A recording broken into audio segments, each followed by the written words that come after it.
Hi there, welcome to part 3 of this Purposeful Home series. So I'm Lorena Seidel, the creator of The Purposeful Child, and I'm also the author of The Purposeful Child. And this is a quick and practical parenting guide to creating the optimum home environment for young children. So I'm doing this 4-part series on the home environment, and in the first video, if you haven't seen yet, you can watch that. You can just find it down in my feed. That one was about the importance of this prepared home environment, and we're just talking about the physical home environment. There are the social, emotional, intellectual, spiritual, and physical aspects of our home environment. And I'm only covering the physical in this 4-part series. And we talked about how important it is, how your child is developing attention, concentration, coordination, self-help skills. They're practicing organization, planning, they're learning collaboration, and on and on and on, just through having this prepared environment that is accessible to them. And then we talked how having a prepared environment can help you meet the needs of attention and love and power, especially power for your child. So your child will experience power and love in a productive way, and then they don't need to exercise that need in a negative way. So the attention-seeking behaviors, and especially the power struggles, you see them going away or diminishing just because the children are having so many opportunities throughout the day to feel autonomous and independent and feeling that personal power, that they're in charge of their environment. And then we talked in video 2 about some of the mistakes that we make and how most of us are worried about child-proofing a home and not child-preparing. So we make that mistake, and how our homes can be too busy or too overwhelming or too overstimulating. And also the third mistake was how our children are not having enough opportunities to participate in those everyday tasks.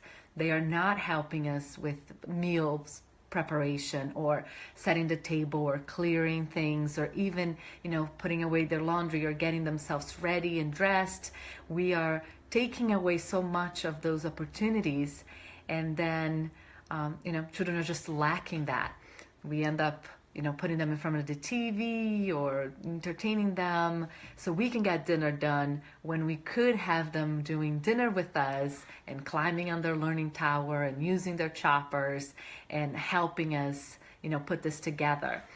So that was video 1 and 2. If you haven't seen, you can watch that. Just look down in my feed and you're going to find them.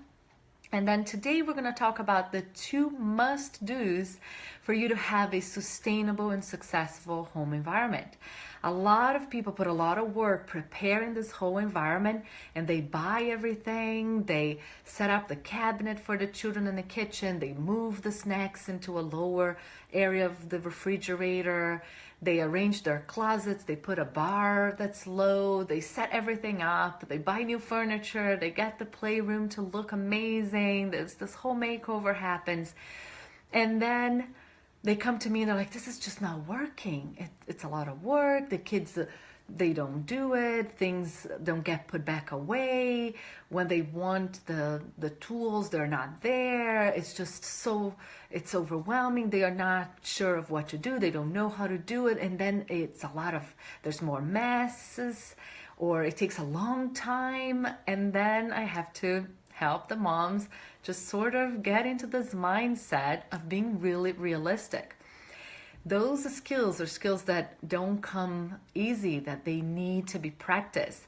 So the first must do is to set everyone up for success. So you want to take some time for your child to practice. So now that you set everything up, now you need to show your child what those things even are, because some of them don't even know what the choppers are for. So show what it is, show what they are for, and then practice with them, show them how to use, and then give them time to master it. So also set yourself up for success. Be really realistic that for them to be able to do those things by themselves, for them to dress by themselves or clean up after themselves or make a little snack or help you with dinner, things may take a little longer and there may be messes. So it's part of the process of learning. It is so much more convenient and easy for us to do it for them. We can get it done. And if you do need to, you got places to be, you got things to do, then you might have to do it for them. But if you can, give them this gift of time and understand that messes will happen. And then give them the steps to take when they fail. So when they spill the milk, when they're pouring their cereal or making them their cereal for breakfast, what do? Where is the cleaning supply? Where's their little bottle with some water and vinegar for them to spray? Where's the cloth that they will use or the sponge? Where's the little dustpan and broom that is their size that they can, pick up the Cheerios that they dropped on the floor? So you want to give them, show them what to do when they fail, when they make a mistake and they make a mess. So that is the first one. So set everyone up for success.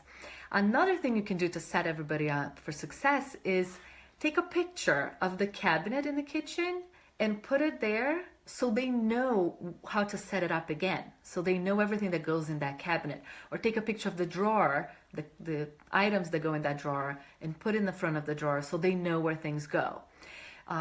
In their playroom, you can even take pictures of the toys and put it on the shelf so they know where to bring it back. They know exactly where it goes.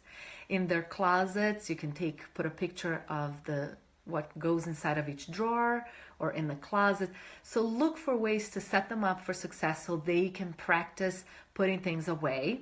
And even you and the babysitter or your spouse, so everybody knows where things go. And then once you set everybody up for success, the second must do is for you to take some time, 5 minutes at the end of every day or at the very beginning of every day. If you were the mom that wake up earlier before the kids, which is not me, I try, but not every time. It doesn't happen every day here.